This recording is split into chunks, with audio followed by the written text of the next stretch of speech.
Hey, so on July 15th, this podcast will have crossed a 9-month benchmark of existence. And as I approach the 1-year mark, I sort of have to evaluate where I am versus where I want to be. And am I where I wish I was? Well, not really, but am I doing okay? Yeah, I would certainly say so.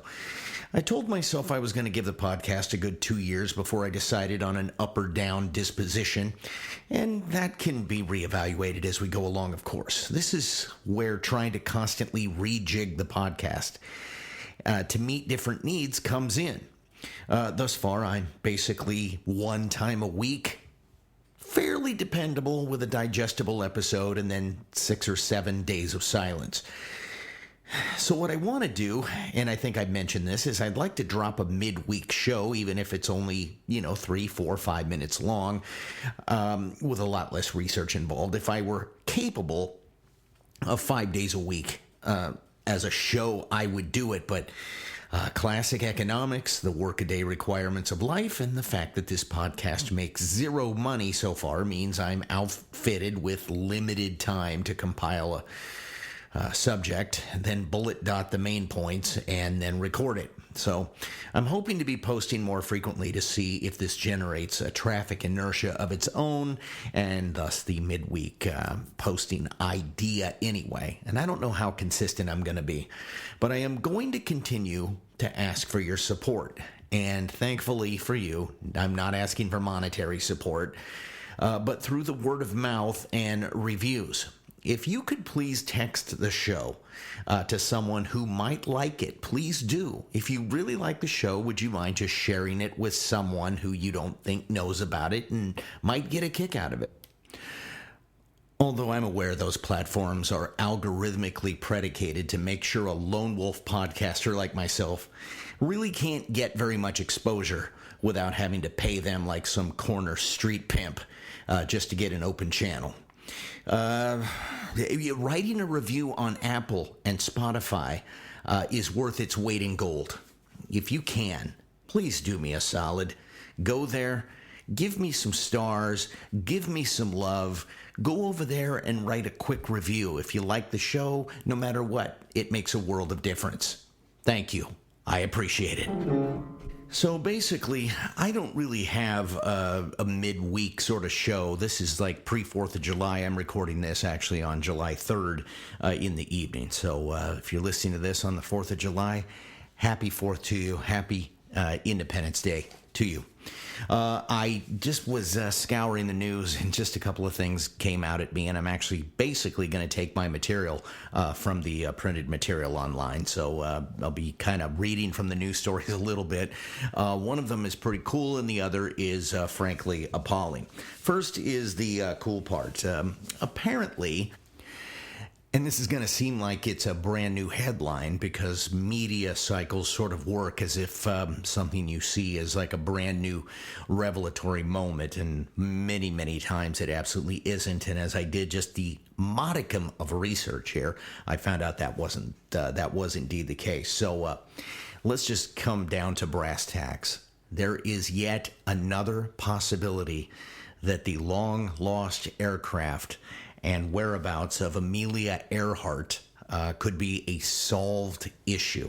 I'm going to go ahead and quote from an article here. A new expedition will head to a remote Pacific island in, get this, November. I'll come back to that. In what researchers call their most promising effort yet to solve one of aviation's greatest mysteries, the disappearance of pilot Amelia Earhart and navigator Fred Noonan. It's the Purdue Research Foundation and Archaeological Legacy Institute announced Wednesday that it will investigate a visual anomaly spotted in satellite imagery of a lagoon at Nikuma Aroro, a tiny island between Hawaii and Australia. The object, dubbed the Tiaria object, matches the size and apparent composition of Amelia Earhart's Lockheed 10E Electra that vanished 88 years ago. Quote, what we have here is maybe the greatest opportunity to ever finally close the case, unquote, said Richard Pettigrew, the ALI's executive director, in a news release. With such a great amount of very strong evidence, we feel we have no choice but to move forward and hopefully return with proof. I look forward to collaborating with Purdue Research Foundation in writing the final chapter in Amelia Earhart's remarkable life story. It's a pretty cool prospect. The team plans to depart from the Marshall Islands on November 5th for a 5-day inspection of the potential aircraft remains. If confirmed, excavations would begin next year to recover the aircraft. So this is 88 years ago. So Earhart and Noonan disappeared July 2nd, 1937. Mind you, Elvis Presley was 2 years old at this point, while attempting to circumnavigate the globe. The last known position was over the Pacific Ocean, and despite extensive international search at the time, no definitive evidence of their fate was ever found. The satellite image, gaining renewed attention, was captured in 2015, just after a massive tropical storm shifted the sand in the lagoon, potentially revealing part of an aircraft that had been hidden for decades. Subsequent photos show sand gradually covering the object again. It satisfies all criteria, Pettigrew told NBC News. It's just the right size. It appears to have the right composition. It appears to be metallic and shiny. The location is significant for several reasons, according to investigators. One, Nikumaroro, I cannot get this, sits very close to Earhart's planned flight path. The spot aligns with the origin of 4 distress calls believed to be from Earhart. I have to say it the right way. The island's remoteness could explain why the plane wasn't found during the initial searches. Let me back up for a second here. When you try to read her last name off a paper without saying Amelia first, because we say Amelia Earhart, reading the last name by itself makes me want to say Earhart, so it's just my own reflexive tics, if you don't mind. I'm not going to go back and fix this and edit it. Sorry, it's a midweek thing. Quality is down. That's all I'm going to say. Additional evidence supporting the Nikumaroro hypothesis includes a human skull and bones discovered in 1940 near an old campsite thought to be female, a woman's shoe, and a sextant navigation box found in the same area, glass bottles from the 1930s, and a U.S.-made jackknife and zipper recovered by archaeological teams.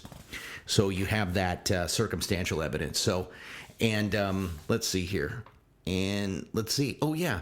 And there was also a medicine vial with partially legible letters, UCA Pharmacy, and apparently Earhart lived in Toluca Lake, California, and it's related to there. So it's like many pieces of evidence that by themselves are not conclusive, Pettigrew said, but taken together they are very convincing. So there is a circumstantial case that is being built, and man, would it be cool if they go and look at that site and find her plane. It would make me so happy.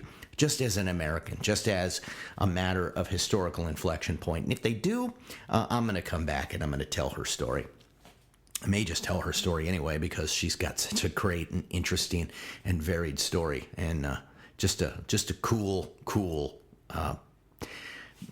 member of the American mosaic. So, however, we have to do this. Not everyone agrees with the assessment. Rick Gillespie, who has searched for Earhart for decades, including at Nikumaroro, dismissed the satellite images. We've looked there in that spot, and there's nothing there, Gillespie said. And the imagery shows a coconut tree complete with root ball.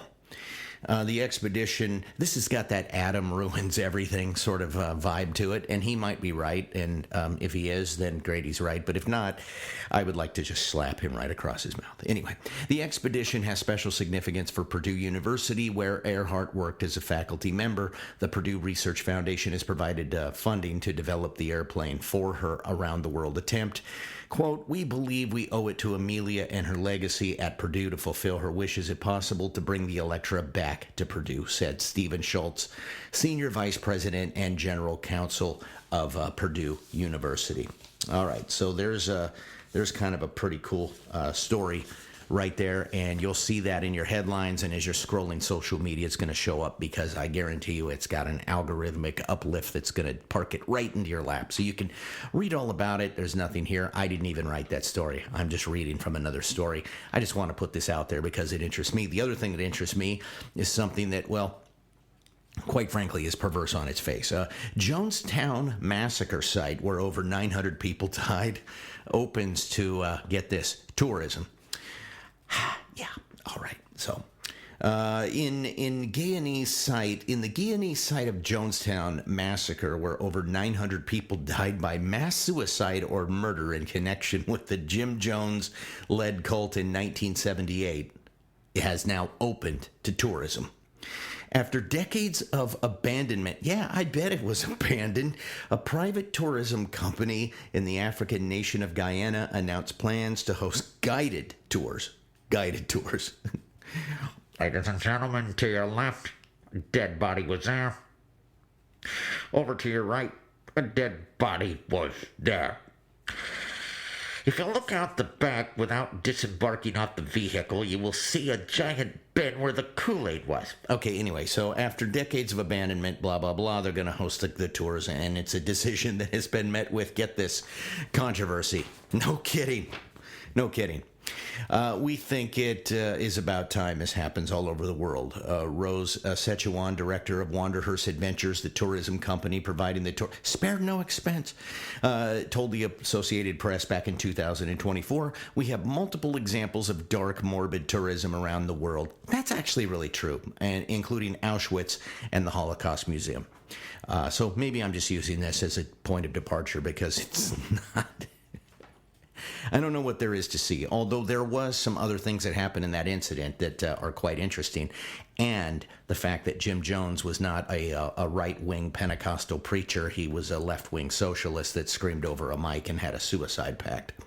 Longtime Congressman, months later, Wanderlust, with approval from the Guyanese government, is offering Jonestown Memorial to tour with tourists, including flights to Guyanese capital of Georgetown and an hour-long van trip to the sparse remains of the People's Temple settlement, the New York Times has reported.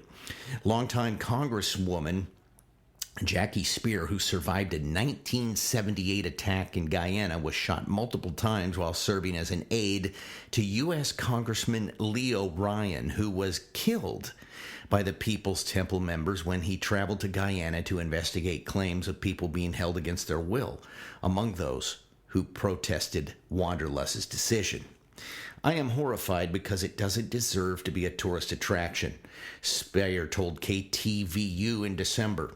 And for a company to think that is adventure tourism is missing the mark. The inaugural tour of Jonestown included two of Sechuan's own relatives, two journalists, two tourists, who the New York Times reported. Sechuan added that the goal of the tour was not sensationalism, but exploring the dangers of manipulation, unchecked authority, and the circumstances that led to this devastating event. So anyway, it's quite a thing there. So anyway, there's a couple of things in the news for you.